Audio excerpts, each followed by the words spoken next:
Good morning students. आज हम study करेंगे केमिस्ट्री प्रैक्टिकल में अकार्बनिक यौगिक तथा कार्बनिक यौगिकों का संश्लेषण। यह topic BSc third year students के लिए उपयोगी है। आप लोगों के जो केमिस्ट्री प्रैक्टिकल में जो फर्स्ट क्वेश्चन आएगा उसके अंदर अकार्बनिक यौगिक संकुल तथा कार्बनिक यौगिकों का संश्लेषण करना होता है। ऑर्गेनिक कंपाउंड के अंदर जो है हम देखेंगे कि नाइट्रोबेंजीन से मेटाडाइनाइट्रोबेंजीन का निर्माण, एसीटोन से आयोडोफोम का निर्माण, एथिल अल्कोहल से आयोडोफोम का निर्माण। ऐसे ही जो इनऑर्गेनिक कंपाउंड हैं उनके अंदर है निकिल डाइमिथाइल ग्लाइऑक्सिम कॉम्प्लेक्स का निर्माण। तो हम एक एक करके इनको डिटेल से समझते हैं। पहला कंपाउंड है ऑर्गेनिक केमिस्ट्री में नाइट्रोबेंजीन से मेटाडाइनाइट्रोबेंजीन का निर्माण। देखिए नाइट्रोबेंजीन की संरचना इस प्रकार होती है। बेंजीन रिंग पे NO2 ग्रुप जुड़ा हुआ है। अब NO2 ग्रुप जो है मेटा निर्देशीय होता है, अर्थात अब जो इलेक्ट्रोफाइल यहाँ अटैक करेगा HNO3 तथा H2SO4 की क्रिया से NO2 प्लस इलेक्ट्रोफाइल जनरेट होता है और वो अटैक करता है मेटा पोजीशन पर। इलेक्ट्रॉन स्नेही भी कहते हैं हिंदी में इलेक्ट्रोफाइल को। तो ये NO2 प्लस इलेक्ट्रॉन स्नेही अटैक करता है मेटा पोजीशन पर, तो मेटाडाइनाइट्रोबेंजीन का निर्माण होता है। आपको इसको केमिस्ट्री लैब में सिंथेसिस करना है।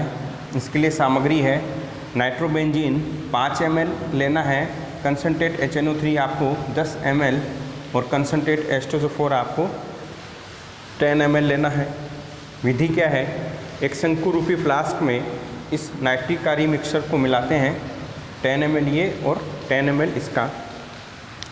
इस नाइट्रिक मिक्सचर में आप ऐड करेंगे 5 ml नाइट्रोबेंजीन। धीरे धीरे ऐड करना है आपको और नाइट्रोबेंजीन मिलाते वक्त आपको इस मिश्रण को विलोडक की सहायता से हिलाते भी रहना है। फिर उसके बाद में इसे जल उष्मक पर गर्म करते हैं। 15 मिनट तक आपको गर्म करना है और गर्म करते वक्त विलोडक की सहायता से हिलाते भी रहना है। और फिर इसे ठंडा करके 150 ml पानी में मिलाते हैं, आसुत जल। और तो उत्पाद मेटाडाइनाइट्रोबेंजीन बनता है जो कि हल्के पीले रंग का है। और फिर इसे छानते हैं और फिर एथिल अल्कोहल की सहायता से क्रिस्टलीकृत करते हैं और फिर उसके बाद में इसका मेल्टिंग। अब नेक्स्ट सेकंड कंपाउंड है एसीटेनिलाइड से पैरा नाइट्रो एसीटेनिलाइड का निर्माण। नाइट्रिक मिश्रण कंसनट्रेट HNO3 तथा कंसनट्रेट H2SO4 का हम रिएजेंट के रूप में उपयोग करते हैं।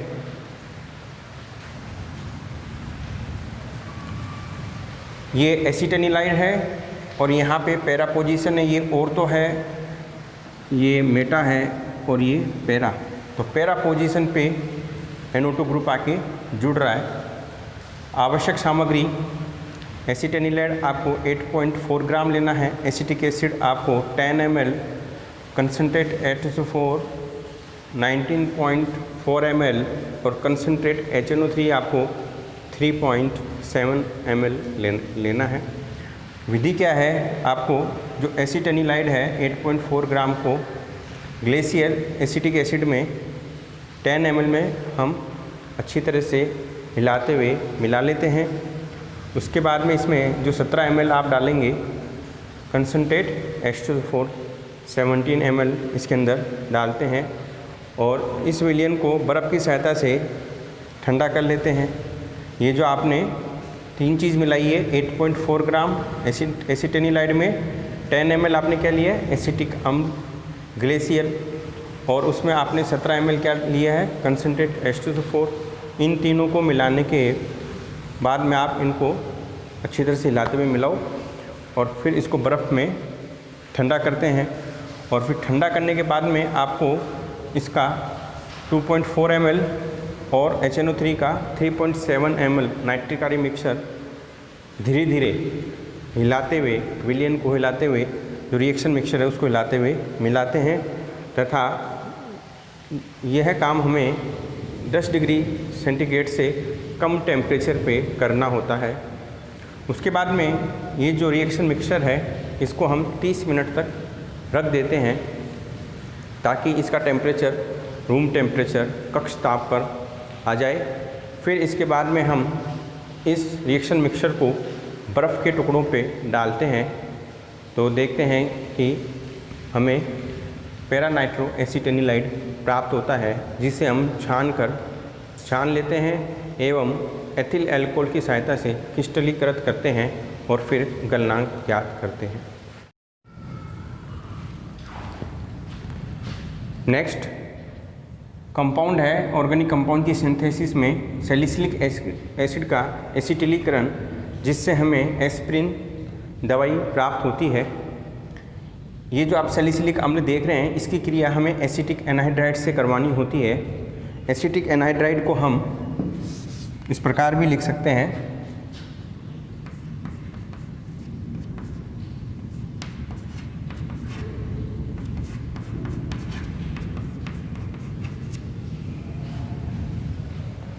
और यहाँ पे ये बॉन्ड ब्रेक हो रहा है और एसिटिक एसिड का क्या हो रहा है, विलोपन हो रहा है in the presence of SaMH2SO4 और हमें एस्पिरिन दवाई प्राप्त हो रही है। सामग्री क्या है, सैलिसिलिक एसिड आपको 5 ग्राम लेना है, acetic anhydride 10 ml, concentrate H2SO4 आपको 1 ml लेना है। शंकु रूपी फ्लास्क में आपको सैलिसिलिक एसिड तथा एसिटिक एनहाइड्राइड को धीरे धीरे मिलाना है विलोडक की सहायता से हिलाते हुए। फिर उसके बाद में आप SaMH2SO4 डालेंगे 1 ml, विलोडक की सहायता से हिलाते हुए धीरे धीरे डालेंगे। इन तीनों को मिलाने के पश्चात आप इस मिश्रण को जल उष्मक पर 60 डिग्री सेंटीग्रेड पर 15 मिनट तक के लिए गर्म करते हैं और फिर उसके पश्चात आप इसे ठंडा करते हैं और ठंडा करने के बाद में इसको 75 ml जल के साथ तनु करते हैं तो हमें उत्पाद की प्राप्ति होती है और इसको फिल्टर करके हम एथिल अल्कोहल की सहायता से क्रिस्टलीकृत करते हैं। नेक्स्ट है अल्कोहल से आयोडोफोम का निर्माण करना, CH3। अभिक्रिया जो है एथिल अल्कोहल की हम रिएक्शन करवाएंगे आयोडीन तथा क्षार पोटेशियम कार्बोनेट के साथ में, तो हमें आयोडोफोम मिलता है। सेम प्रोसेस है आपका एसीटोन से आयोडोफोम बनाना। देखिए जो आयोडोफोम है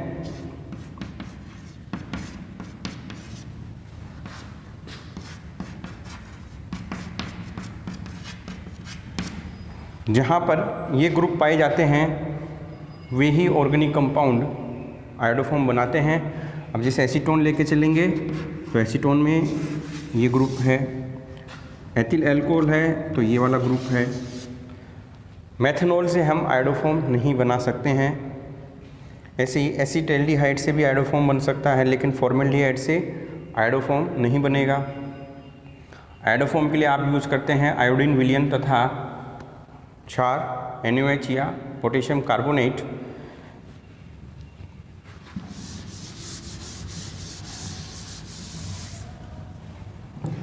अब यहाँ पे आपको क्या करना है, आयोडीन विलयन बनाना पड़ेगा।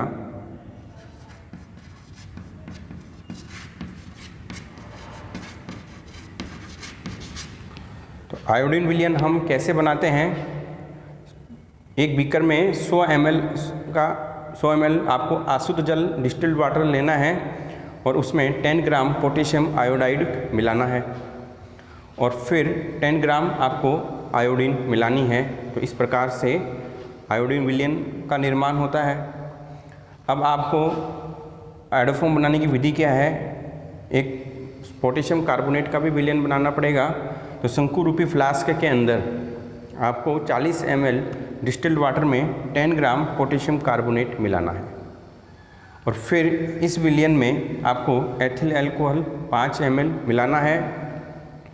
इसके बाद में आयोडीन विलयन हम इसमें मिलाते हैं इस रिएक्शन मिक्सचर में और विलोडक की सहायता से इस रिएक्शन मिक्सचर को हम हिलाते भी रहते हैं और आयोडीन विलयन तब तक मिलाते रहें जब तक जो विलयन का रंग है वो हल्का पीला हो जाए। उसके बाद में इस टोटल रिएक्शन मिक्सचर को हम जल उष्मक पर 80 डिग्री सेंटीग्रेड पर गर्म करते हैं 5 से 10 मिनट, और गर्म करने के पश्चात हम इसे ठंडा करते हैं तो आयोडोफोम बनती है, जिसे हम एथिल अल्कोहल की सहायता से क्रिस्टलीकृत करते हैं। और एथिल अल्कोहल का जो आयोडोफोम का जो गलनांक है वो 119 डिग्री सेंटीग्रेड है।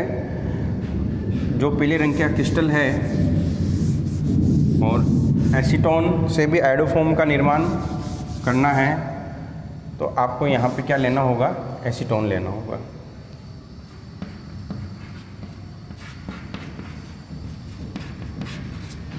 आयोडीन प्लस NaOH हम लेके चलेंगे।